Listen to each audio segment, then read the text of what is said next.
তো ফরেক্স ভালো পক্ষ থেকে সবাইকে জানাই আন্তরিক শুভেচ্ছা এবং স্বাগতম। তো এই সপ্তাহে গোল্ড মার্কেট কী হবে, কোথায় আমাদের এন্ট্রি নিলে ভালো একটা প্রফিট হবে এবং কোথায় স্টপ লস বসালে আমাদের লসের পরিমাণটা কম হবে, সেই বিষয় নিয়ে আলোচনা করব। এটা সম্পূর্ণ টেকনিক্যাল অ্যানালাইসিস। তো গত সপ্তাহে আমি যে ভিডিওতে আলোচনা করেছিলাম, যেভাবে মার্কেট অ্যানালাইসিস করেছিলাম, ঠিক সেভাবেই কিন্তু মার্কেট গিয়েছে এবং এই সপ্তাহে আমি যে অ্যানালাইসিস করব আশা করছি এভাবে মার্কেটটি মুভমেন্ট করবে।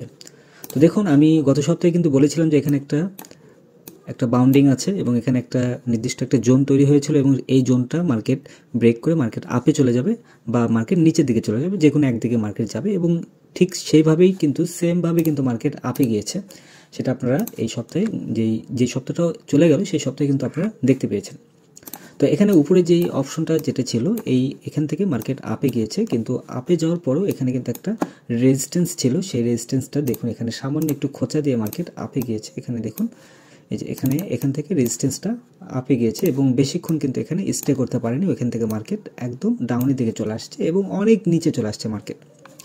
তো এই সপ্তাহে অ্যাকচুয়ালি আমাদের ভালো একটা প্লাস পয়েন্ট আছে, খুব ভালো একটা প্রফিট করার মতো একটা অবস্থান আছে আমি মনে করছি। এবং এখানে প্রত্যেকটা মার্কেট একটা জিনিস খেয়াল করে দেখবেন যে সাপোর্ট বা রেজিস্ট্যান্স পার করে দেন কিন্তু ঘুরে চলে আসে। আবার মাঝে মধ্যে কিছু কিছু জায়গায় দেখা যায় যে সাপোর্ট বা রেজিস্ট্যান্সের কাছে না গিয়ে তার আগে মার্কেট ঘুরে চলে আসছে। তো এটা মার্কেট মুভমেন্টের উপর ডিপেন্ড করে বা কিছু কিছু নিউজের উপরে ডিপেন্ড করে। এটা সবসময় যে এমনই হবে এরকম না। আর টেলিগ্রাম চ্যানেলে, ভিআইপি চ্যানেলে আমি যেগুলো সিগন্যাল আমি শেয়ার করেছি এই সপ্তাহে, প্রত্যেকটা সিগন্যাল টিপি হিট করেছে। তো যারা যারা প্রফিট করতে পেরেছেন বা পাবলিক চ্যানেলে যে সিগন্যালগুলো দিয়েছি সেইগুলোতেও কিন্তু প্রফিট হয়েছে। তো যারা প্রফিট করতে পেরেছেন অবশ্যই কমেন্টের মধ্যে জানাবেন। তো দেখুন, এখন যেহেতু এই মার্কেটটি এখন নিচের দিকে চলে আসছে, এই মার্কেট আরও নিচে আসবে। এখানে একটা নির্দিষ্ট একটা সাপোর্ট, একটা লেভেল আছে এখানে 26-29, এটা একটা লেভেল। তো এটি যদি পার করে দেন মার্কেট 26-3 পর্যন্ত মার্কেট চলে আসতে পারে এবং 3 যদি পার করে দেন মার্কেট একদম নিচের দিকে চলে আসবে, মানে 25-50-এর ঘরে মার্কেট চলে আসতে পারে। আর এই মার্কেট যদি এখন যে অবস্থাটায় আছে, এই অবস্থা থেকে যদি মার্কেট এখান থেকে যদি ব্যাক করে, তাহলে কিন্তু যে উপরের যে রেজিস্ট্যান্সটা আছে এই রেজিস্ট্যান্সটা কিন্তু ভাঙার চান্সটা অনেক বেশি আছে এবং এটি ভেঙে কিন্তু মার্কেট উপরের দিকে যেতে পারে। তবে যেহেতু প্রথম যে রেজিস্ট্যান্সটা, এই রেজিস্ট্যান্সটা ভাঙেনি, এটা প্রথম রেজিস্ট্যান্স ছিল, এই রেজিস্ট্যান্সটা প্রথম ছিল, এটা ভাঙেনি। পরবর্তীতে যে রেজিস্ট্যান্সটা আছে এই রেজিস্ট্যান্সটা মানে এক কথায় রেজিস্ট্যান্সের কাছাকাছি যখন মার্কেট যাবে, তখন যাওয়ার সময় এখানে যাওয়ার সাথে সাথে মার্কেট কিন্তু নিচের দিকে চলে আসবে। এটা একটা ভালো একটা অপশন আপনাদের জন্য আছে যে সামান্য একটু মার্কেট নিচে আসলে এখান থেকে একটা প্রফিট আপনারা বের করে নিয়ে আসতে পারেন।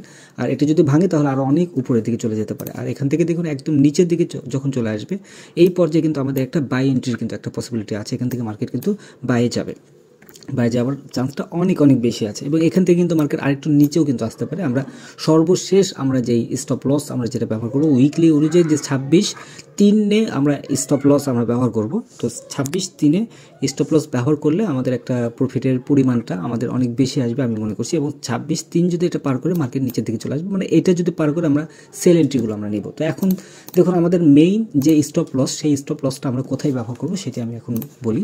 তো এখন আমরা এখানে দেখব যে এই সপ্তাহে আমরা কোন পজিশনে আমরা বাই এন্ট্রি নিব এবং কোন পজিশনে আমরা এসএল ব্যবহার করলে আমাদের লসের পরিমাণটা আমাদের অনেক কম আসবে। তো এখন বাই এন্ট্রি আমরা যেটা নিব, আমি একটু আগেও আলোচনা করেছি যে মার্কেট এখান থেকেও বাই এন্ট্রি নেওয়া যেতে পারে, আর একটু মার্কেট নিচে আসলে তখনও কিন্তু বাই এন্ট্রি নেওয়া যেতে পারে। তবে এখানে একটা বিষয় আছে, সেটি হচ্ছে মার্কেট যখন ওপেন হবে, যেমন এর আগের যে মার্কেটটি ছিল, গত সপ্তাহে যে মার্কেটটি ছিল, সেখানে কিন্তু আমরা এখানে দেখতে পেয়েছি যে একটা গ্যাপ দিয়ে মার্কেট ওপেন হয়েছে। এটা আপনারা খেয়াল করেছেন কিনা সেটা আমি জানি না, তবে মার্কেট চার্ট ওপেন করলে তখন আপনারা কিন্তু এখানে বুঝতে পারবেন এখান থেকে একটা গ্যাপ দিয়ে মার্কেট ওপেন হয়েছে। আর এখন বর্তমানে যে মার্কেটটা আছে, এই মার্কেটে হয়তো নিচের থেকে হয়তো গ্যাপ দিয়ে ওপেন হয়ে দেন মার্কেট উপরের দিকে উঠে চলে যেতে পারে। তো এটি সম্পূর্ণ মার্কেট ওপেন হওয়ার পর তারপর বুঝতে পারবো। যারা আপডেট জানতে চান তারা অবশ্যই টেলিগ্রাম চ্যানেলে জয়েন করবেন, টেলিগ্রামে এই আপডেটগুলো আপনারা পেয়ে যাবেন।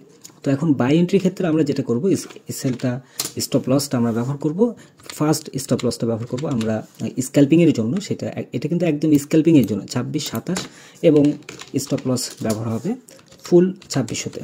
আর একটি স্টপ লস ব্যবহার হবে, সেটি হচ্ছে 25-49-এ স্টপ লস ব্যবহার হবে। তো এই 3টা স্টপ লস আমরা বাইয়ের ক্ষেত্রে আমরা ব্যবহার করব। আর স্ক্যাল্পিং যদি করতে চান সেই ক্ষেত্রে কিন্তু অবশ্যই আপনার ছোট ছোট যে স্টপ লসগুলো আছে, এটি আমি এই মুহূর্তে সেলের কোনো স্টপ লসটা আমি দিচ্ছি না, কারণ এটি মার্কেট ওপেন হওয়ার পর তারপরে এটা বোঝা যাবে। তো এটি শুধুমাত্র বাইয়ের ক্ষেত্রে স্টপ লসটা আমি আপনাদের সাথে শেয়ার করলাম। আর এখানে অবশ্যই একটা জিনিস মনে রাখবেন, মার্কেট যখন স্টপ লসের কাছাকাছি যখন আসবে ঠিক সেই সময় কিন্তু আমরা এন্ট্রিগুলো নেব, এবং মার্কেট যত স্টপ লসের কাছাকাছি আসবে তত স্টপ লসের পরিমাণটা আপনাদের অনেক কম আসবে। তো এই জিনিসটা মনে রাখবেন। তো ধন্যবাদ সবাইকে ফরিমালের সঙ্গে থাকার জন্য। আর নিয়মিত আপডেট পাওয়ার জন্য অবশ্যই টেলিগ্রাম চ্যানেলে জয়েন করবেন। আর আবারও বলছি, ভিআইপি চ্যানেলে জয়েন করতে পারেন। ভিআইপি চ্যানেলে আরও আপডেটগুলো আপনারা পেয়ে যাবেন এবং কন্টিনিউ মিনিমাম $100 প্রফিট করতে পারবেন। তো আশা করি বুঝতে পেরেছেন। ধন্যবাদ সবাইকে ফরিমালের সঙ্গে থাকার জন্য।